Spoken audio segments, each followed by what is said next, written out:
Welcome to this week's edition of It's Chaile Time. Tsepo, how are you? I'm good, and you, Toby? No, I'm very well, thank you. So what have you been up to? I'm actually kind of fatigued because You drove far this week. I drove far this week. Where did you go to? Freiburg. Freiburg. Yes. Niemand is Freiburg. Yeah, but you are. We just spoke last week about how the white and the black way of speaking English. Yeah, Freiburg. I went to Freiburg too. We're not gonna Freiburg, argue. man. No. You say Freistaat, we say Free State. So let's keep it that way. Ne? The States.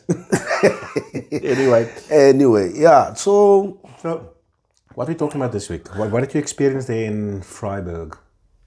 I think people must understand and know who is their employers. So who are you talking to today? Who's the audience? The employees. Employees. Last week we spoke to the employees. Today we're doing the Amandla. Amanda, we're speaking to the employees. So employees, listen.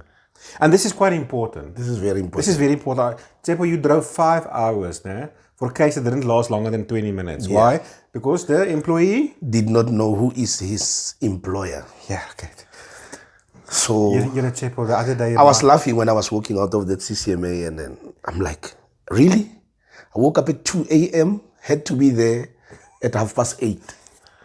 And then from 8:30, hardly 10 to 9, I was out of that office. Tsepo, our videographer the other day told me I must stop saying shit.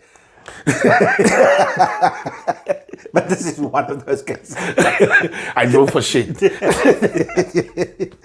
we mustn't say that. So you can remember, back in the days, we used to work for a cinema. So when I started working there, I used to work for an employment agency. Mm-hmm. And then someone identified potential in me, and then he gave me a promotion. But now I knew that I was working for this cinema. But when my payslip came, it was written another thing.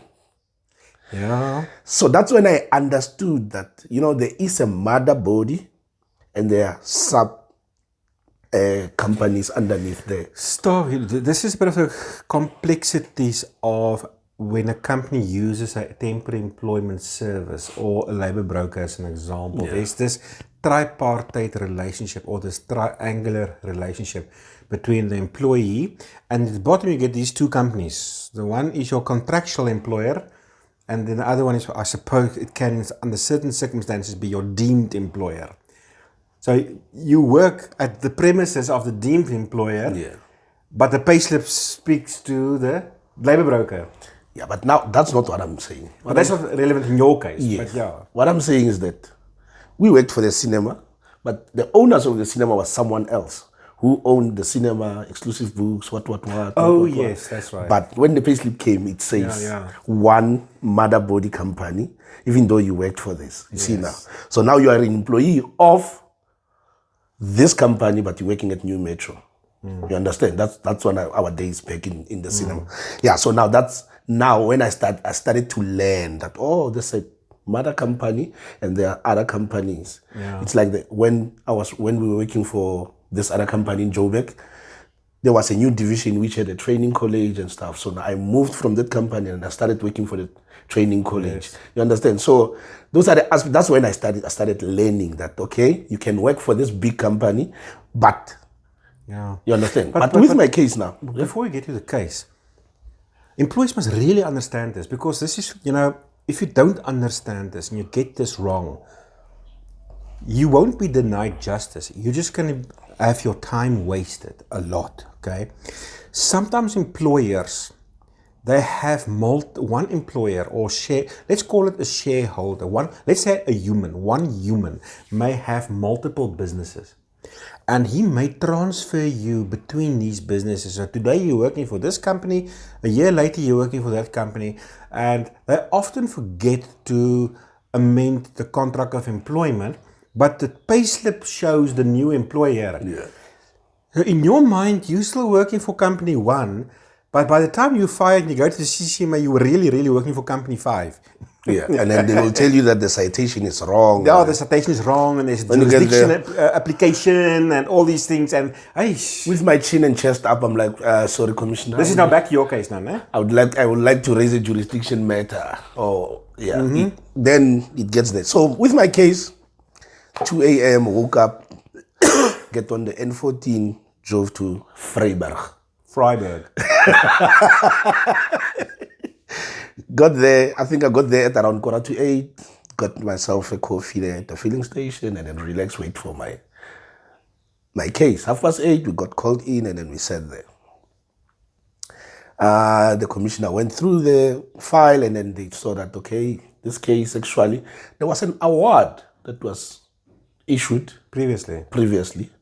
And then a rescission was done and then that's why now there's... But why a rescission? If there was an award already, why was there a need for a rescission? Yeah, because remember the award was issued to the wrong employer. Okay. That is why now there was a rescission application so that that case can be viewed again so that the company can get an opportunity to go and then prove that there is no working relationship there. Okay. But then we got there, then when the commissioner was going through the file, the commissioner said, okay, this case, it's been going back and forth, and then do you still want to go for conciliation? And no problem.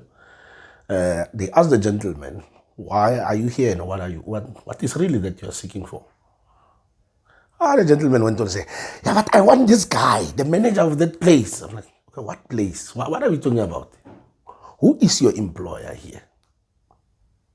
Then he gave the name of his employer. Then I explained to the commissioner, the company that I'm representing bought the land. This is like let's just, we can disclose this. This is like a buying land for a petrol station or something, isn't it? Yes.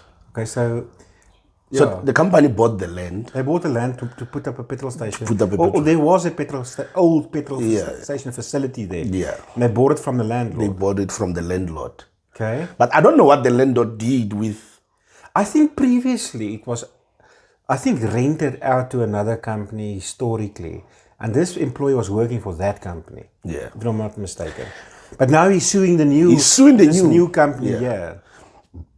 So I'm like, can you show me your payslip? Can you show me your contract of employment? Because in my office, back where I come from, we don't have your file. We tried to scrutinize and check. Maybe someone made an admin error or misplaced some, but we couldn't. So at least deliver me from my misery. Your misery. You're quite a drama queen, eh? Or king. What do you mean? Eh? What do you mean? Yes, you've mastered the theatrics of CCMA, eh? You learn from the best. I wonder what the commissioners must think of all these clowns sometimes in front of them. Yeah, sometimes you twist I was actually called commissioner here to come sit here and testify in terms of what they... that's a good idea. Sometimes you twist your ear and you're like, I don't know what you're talking about here. But knowing the background, and it's like, what? No. Did we do something wrong? Can you at least, can you at least show me something? So I'm like, gentlemen, can you show something? A payslip. You see, that's the problem. We never got payslips. No, I'm not here to solve your previous issues. I'm here for this now. I'm here for this current company. I just need you to prove to the commissioner that we are your employers. No, but you see this guy, this manager guy. And then this manager guy, he told me that I was supposed to go for a hearing because I fought with someone at work. I'm like, no, you're talking internal things from your... I need this now. You see, this is a jurisdictional issue. Yes. For those of you who may or may not know, at the CCMA, the first starting point really is, was there existence of an employment relationship between these parties? Because if not, then you are not protected under labor laws. Okay? So, and this is where the dispute is coming from. Because you are saying you don't know this person and he never worked for the company. He never worked for the company. And he's from the company that, he worked for a company that previously rented this piece of land or whatever, the facility. And then he heard that gentleman is somewhere, the manager is somewhere in Klerksdorp. And, now, what I like, but let me just finish this part. Then he went on and on, took out his file, he couldn't get anything. Then I took a sit back, almost when you go for arbitration, you take a bottle of water. Took a sit back, sipped my water, put it there, and then he started having it from the commissioner. That's where I'm enjoying the movie now. And once that happened, the moment the commissioner says, "Employer, you keep quiet," then you know this is done. Because now the seed is planted already on the commissioner's head that there is no relationship here. But honestly, viewers, there was no relationship there. Because he couldn't prove it, we couldn't find his file, there was no relationship. I want to challenge you on that, but we'll get to that later. Wait. I'm going to put you on the spot here. You not just said there was no relationship. We'll get to that. But now he went on about his issues and the manager, how they fought. He was supposed to be in a hearing, and they told him they're going to come to his house for a hearing. Then I'm like, Commissioner, in our years of work, have you done arbitration at someone else's house? I normally chair hearings. I've never went to someone's house to go and chair the hearing there. It was supposed to be in the facility of the business. But, well, we are not here for that. You know why I'm doing that? I'm keep on telling the commissioner that let's drop this thing. It's not, I keep on showing interest, and then my last sentence will be, but we are not here for that.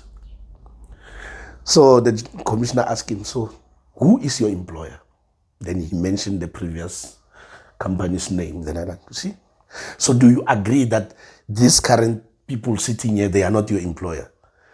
Yes, I agree. So can we sign a withdrawal that they are not your employer? Then you can open a case against your employer. Yes, you can do that. Senior commissioner was called on the other side to come and confirm. We signed our withdrawal. 20 minutes. Done. But now, when the commissioners were busy, now I was giving advice to the gentleman. You see, Mynheer, this is what you must do now. Because you said you never got pay slips and stuff. You know your bank, when you get paid, it says salary from... So you can go to the bank and draw just 3 months bank statement from when last you worked for the company. It can show there that you are employed. You see, those are the people now that have employed you. Do you understand? Ja, no. Ek verstaan, no. No, reg, no. Is reg, no. Dankie baie, meneer. Dankie, now he was... But I want to throw a spanner in your works here. Okay. Section 197. Transfer of a business. I've never seen documentation saying that. Okay, but yeah. What's a possibility? Considering this is a petrol station, that was, I believe it was an old facility, so it was bought. But the previous employer was operating there.